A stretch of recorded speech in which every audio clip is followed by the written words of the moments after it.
यावेळेस आपल्या ऑफसाईट मीटिंगचं आपल्याला ठरवलं पाहिजे. नाही तर एक काम करूया, आपण हे टेन्शन घेण्यापेक्षा आपण ही सगळी जबाबदारी स्वानंदी मॅडमला देऊया. त्यांच्या कंपनीकडनंच आपण जाऊया. अरे गुड आयडिया. वा. चला तू एक काम कर, तू लिस्ट काढायला लाग. मी स्वानंदी मॅडमशी बोलून घेतो. हा? बोला. सॅमी, डेटवर जाऊया.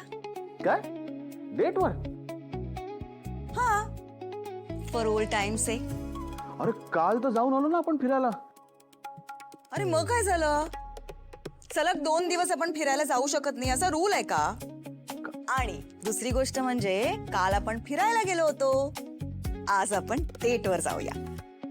पूर्वी आपण डेटवर जायचो ना, तसेच. चल ना, मला कुठेतरी घेऊन जा ना डेटवर. किंवा पूर्वी ते शक्य होतं, आता ते शक्य नाहीये. का? का काय काम आहेत माझी? सॅम, तुला भेटायला मी इतक्या लांबून आलीये. तुझ्या या मैत्रिणीला तू प्रायोरिटी नाही का देऊ शकत? ठेव ना बाजूला थोडे दिवस ते काम. चल ना, एक कॉफी प्यायला तर जायचं यार. तेवढ्यासाठी पण तुला वेळ नाहीये का? हे बघ सॅम, तू आला नाहीस ना तर मी तुझ्या ऑफिस मध्ये ये ना आता. नाही नाही नाही, तू इकडे येऊ नकोस. खूप कामं संपवायची मला. ठीक आहे, मी तुला कळवतो.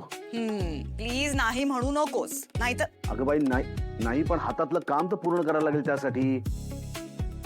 ओके ओके ओके, लवकर कळवा. Bye bye.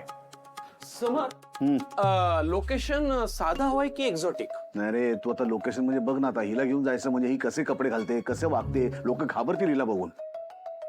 पण मी किमयाबद्दल विचारतच नव्हतो. आपल्या ऑफसाईड मीटिंग विषयीच्या लोकेशन विषयी बोलत होतो. सॉरी, माझा ना सगळा गोंधळ चाललाय. हा, किमया इफेक्ट. हो रे, बघ ना, परत जायचं म्हणते फिरायला. नाही, फिरायला नाही, डेटवर जायचं म्हणते होते. म्हणजे अजून भयंकर.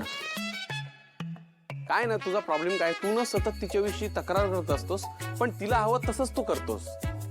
हेच करत आलायस आतापर्यंत आणि आताही तेच करणार आहेस. त्यामुळे जाऊ दे, बोलण्यात काय अर्थच नाही. अरे काय करू, ती ऐकतच नाही. म्हणूनच मला कधीच आवडली नाही. म्हणजे ना माझी ना अशी मैत्रीच नाही होऊ शकली तिच्याशी. ती ना अशी काही माणसं असतात ना, एकदम अशी अंगावर येतात, तशी वाटते मला ती. म्हणजे मुलगी चांगली आहे, वाईट नाहीये, पण तरी रे मला ना अशी उथळ वाटते ती. बरं झालं तुझी बायको नाहीये. हे बघ, काही पर्सनॅलिटी असतात जरा युनिक, वेगळ्या, तशातली आहे ती.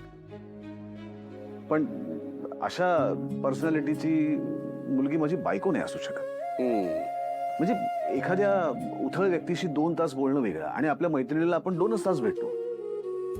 पण कायमस्वरूपी